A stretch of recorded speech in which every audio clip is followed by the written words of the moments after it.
Even though the World Health Organization has issued various guidelines in relation to the coronavirus and has clearly mentioned the do's and don'ts regarding the whole situation, many across the world continue to look for their own unique ways to contain the virus.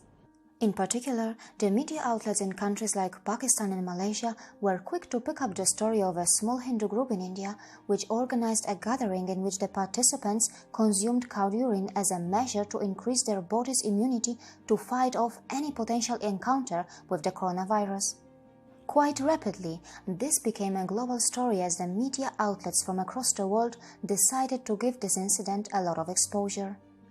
These types of media exposures can easily bring the global attention to those groups or peoples who are yet to properly follow the science that the modern society endorses. But as a responsible global community, should we just stop here? Or should we also try to help and reach out to other groups whose practices are also not in sync with the best available science of today? Why should we be only concerned about the Hindu community? Isn't it unfair to other communities or groups which also deserve to benefit from such media exposure? Shouldn't we urge the global media to provide an equal opportunity to other communities to get modernized?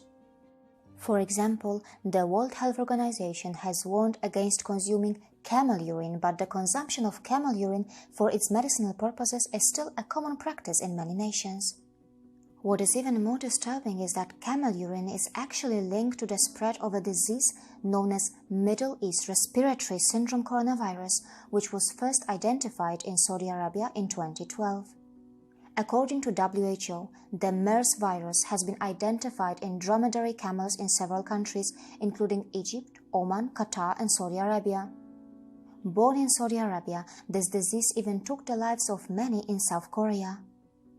Even the coronavirus pandemic appears to have worsened because of some religious practices. Laura Spinney, who is a British science journalist, notes, "The South Korean cluster of COVID-19 seems to have spread via churches, while pilgrims in Iran have posted videos of themselves defiantly licking the Fatima Masumeh shrine in the city of Qom." On the other hand, in America, televangelist Kenneth Copeland is miraculously healing his viewers of the coronavirus through their televisions, and in various churches across the world, magical healing sessions are organized regularly. Yes, in every religion, there are many behaviors and rituals that appear to be completely unscientific. Additionally, it should also be understood that the traditional medicinal system cannot always sync with the modern medicine, but as far as animal urine is concerned, modern medicine has accepted it too. A good example of this is the estrogen replacement drug Premarin, which is made from horse urine. But can we always ensure that science is not lying to us? If some religious people are blind about their faith, then many science lovers are also blind about science. In 2012, the British multinational pharmaceutical company GlaxoSmithKline was fined $3 billion after it admitted to encouraging the prescription of unsuitable antidepressants to children and bribing doctors. The company even sponsored lavish holidays and five-star hotels for the psychiatrist and had supporting articles in top medical journals which were written by the so-called independent doctors. As the doctors were playing golf and going fishing on their sponsored holidays, antidepressants were causing havoc in the lives of innocent children who didn't even need to go on these medications.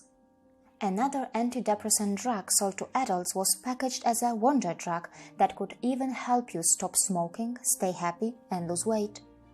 This case was termed as the largest case of healthcare fraud in the American history. Now, give it a thought. The victims of this healthcare fraud were just following science, weren't they?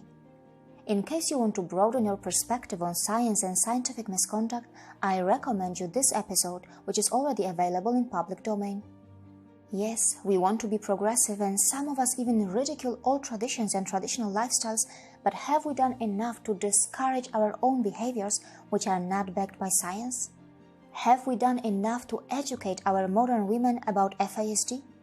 Have we told them what the best available science says about drinking alcohol during pregnancy? Have we done enough to discourage underage drinking that is linked to various types of crimes and sexual risky behaviors?